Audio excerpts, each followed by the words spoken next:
Final guys आज मेरो टिकटकबाट आएको पैसा मोनेटाइज टिकटक गरेर पैसा निकालिसकेको छु। यो मेरो पहिलो कमाइ हो टिकटकबाट निकालेको। यो म देखाउन गइरहेको छु। यो 1 रुपैयाँको क हो। यो 1 रुपैयाँको ख हो, देख्न सक्नुहुन्छ ग होला। यो रहेछ ख, 1 रुपैयाँको ख चाहिँ यो हो। यो क रहेछ, क यो रहेछ, अनि यो ग हो। र मसँग अरू पनि धेरै पैसा आइसकेको छ। अहिले योलाई 50 पैसा भन्छ, यसलाई 1 पैसा हो। यो 5 पैसा मात्र हो, र यो 10 पैसा हो। त्यसैगरी यो 50 पैसा हो, अनि यो 25 पैसा। त्यसै गरिकन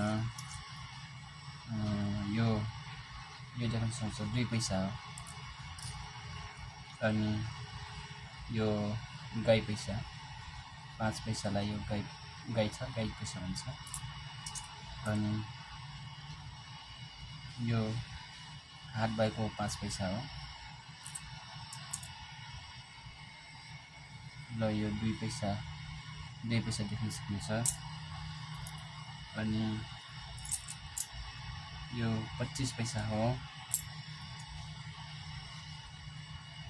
र यो 1 पैसा, अनि यो 2 रुपैयाँ हो।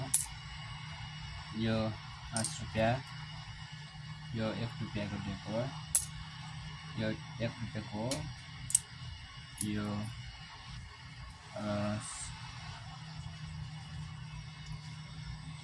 यो पनि कति हो लेखेको छैन, यो छ लेखेको छैन। अनि यो हो 2 पैसा गरिकन मसँग आज पैसा टिकटक मोनेटाइज गरेर निकालेको पैसा टन्नै भएको छ। अब म यो पैसालाई ब्याङ्कमा हाल्न जाँदैछु। तपाईहरुले पनि टिकटक चलाएर मोनेटाइज गरेर यसरी नै पैसा निकालेर करोडपति बन्नु होला। म त बनिसके, हेर्नुस् मसँग यत्रो पैसा छ। अब